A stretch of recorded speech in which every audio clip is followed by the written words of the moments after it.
Today on the Auburn Torch, we're talking about the state of women's basketball and the SEC, going real big picture. But first, we'll talk about some golf. Let's get into it. I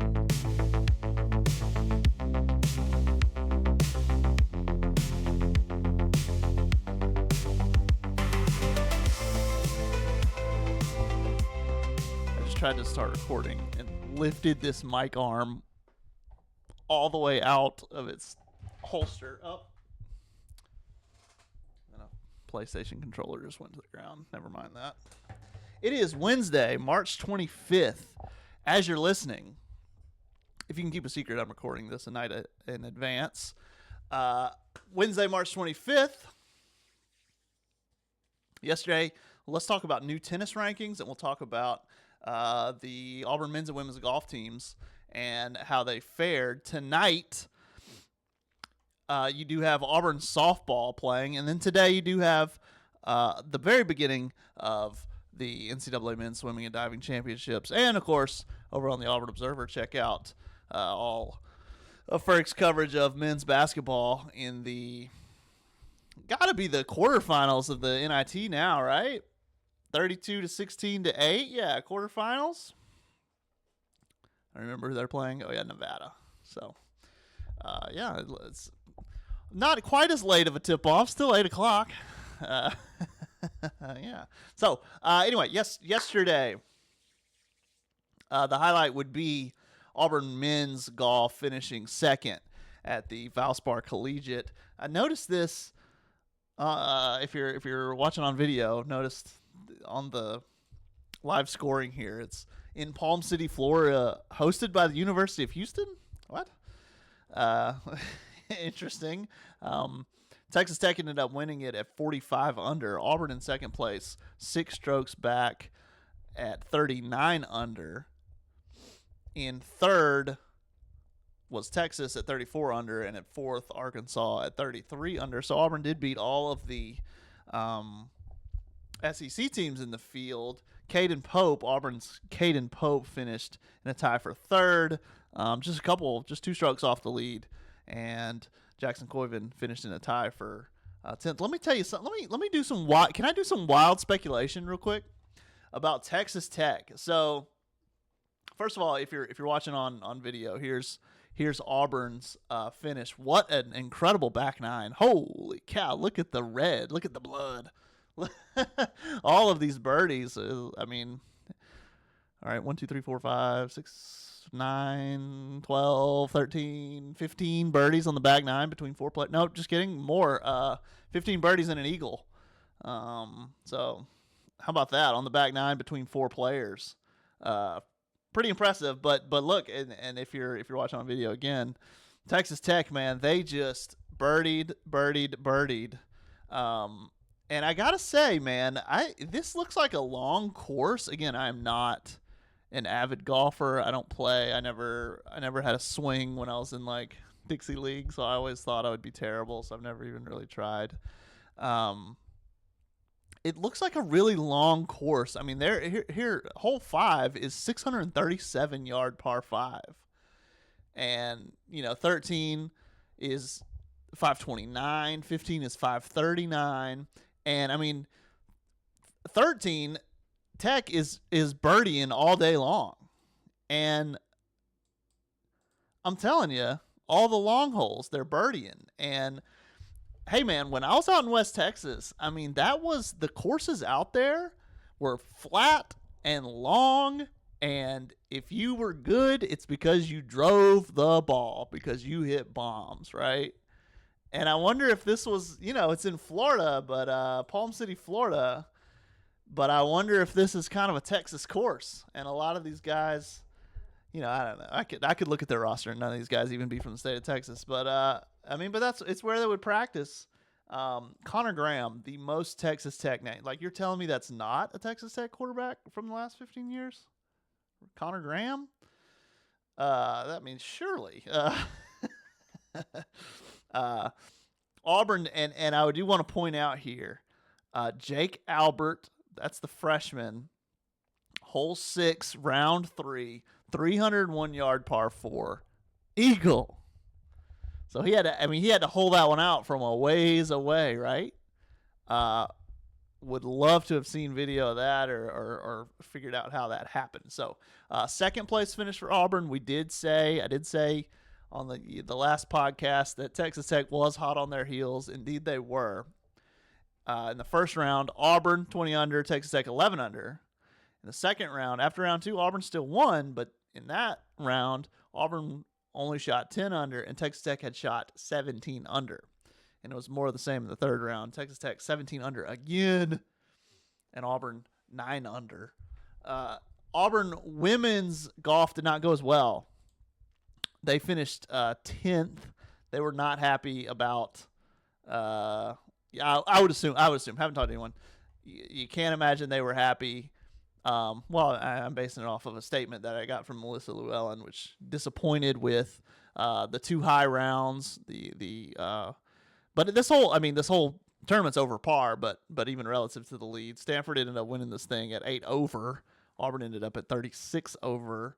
So they got one more tournament before SEC play.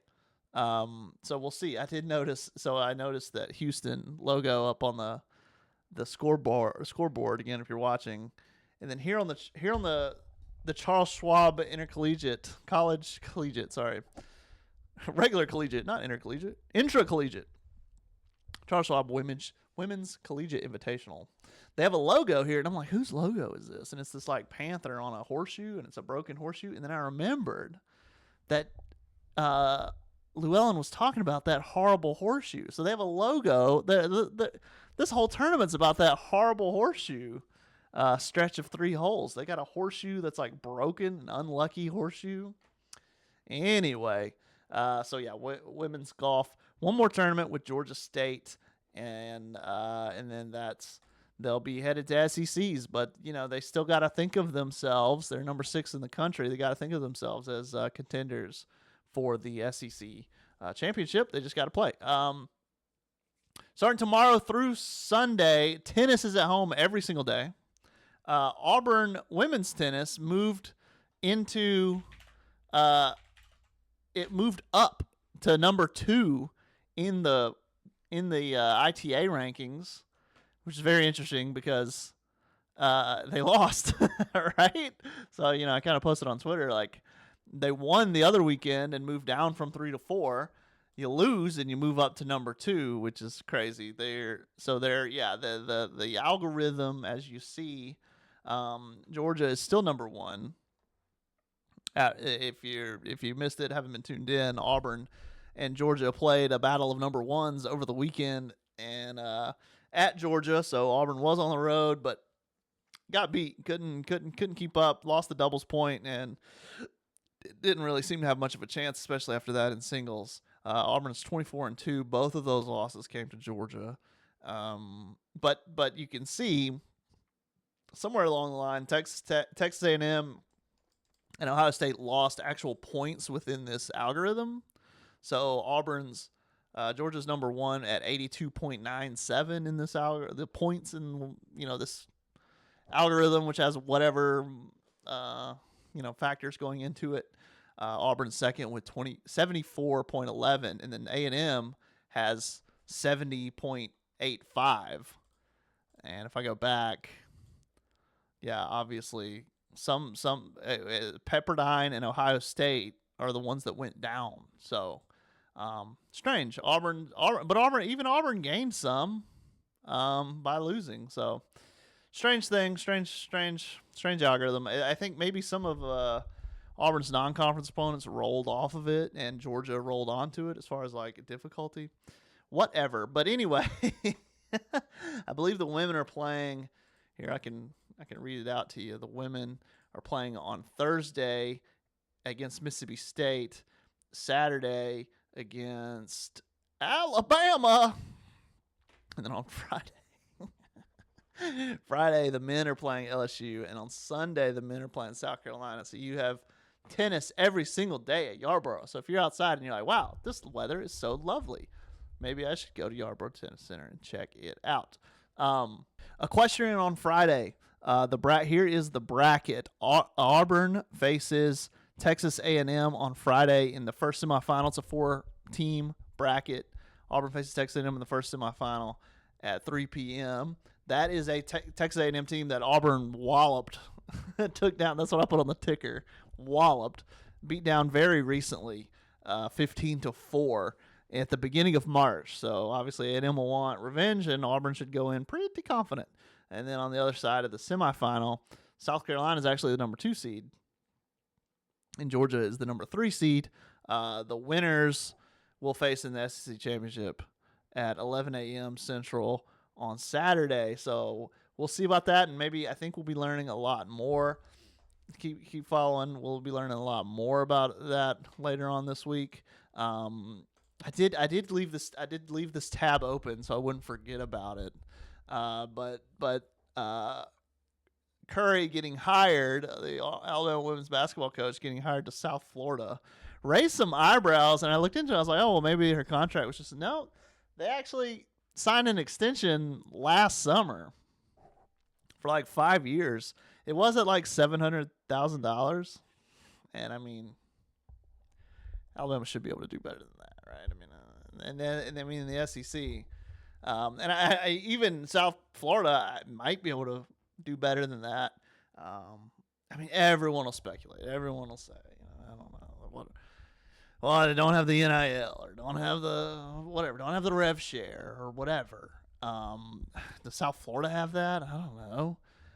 But I mean, there's so much. Everyone's talking about what it could be, or like how strange or how embarrassing or whatever. And it's like, well, you know what? Tampa's also a nice place to retire, right? I mean, that's South Florida comes around and like, yeah, look, we've got $950,000. Do you want it? Hey, man. So it is interesting, and it is.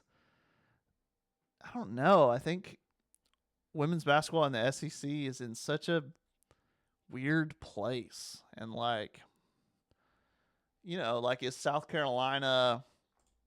Obviously, it's great for them, and has it been great for the conference? But it's always been top heavy because it's always been Tennessee before them, right? South Carolina's just the new Tennessee, and then you have LSU, and who knows what's going into that? Who knows why they're getting whatever transfer they want, whatever. But I don't know. It's in a weird place where you could invest, but it's also not extremely cost effective. I don't know. And I still think,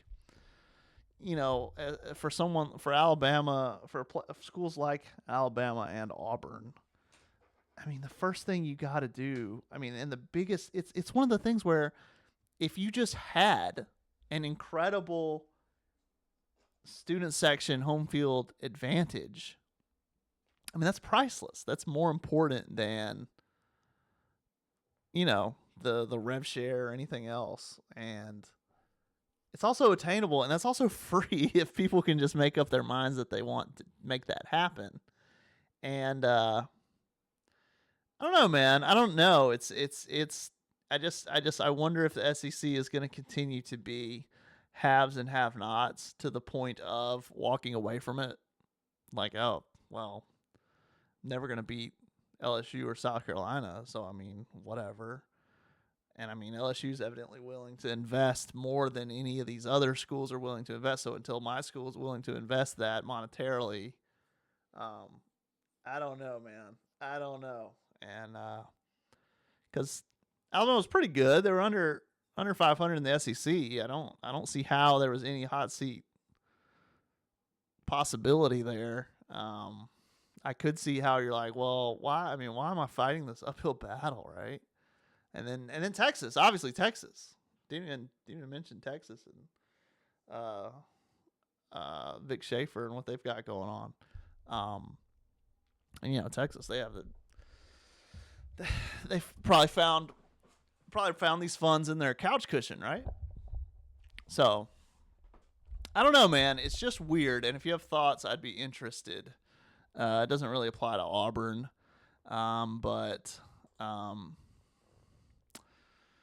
I don't know. Interesting. I would say that Auburn and Alabama are pretty similar on where they are on their women's basketball journey, and probably both feeling pretty defeated by the challenge ahead right now to actually contend. I mean, right now, if Larry Vickers and if nothing changes, if all is the same, if Larry Vickers can just finish 4th or 5th, that would be success.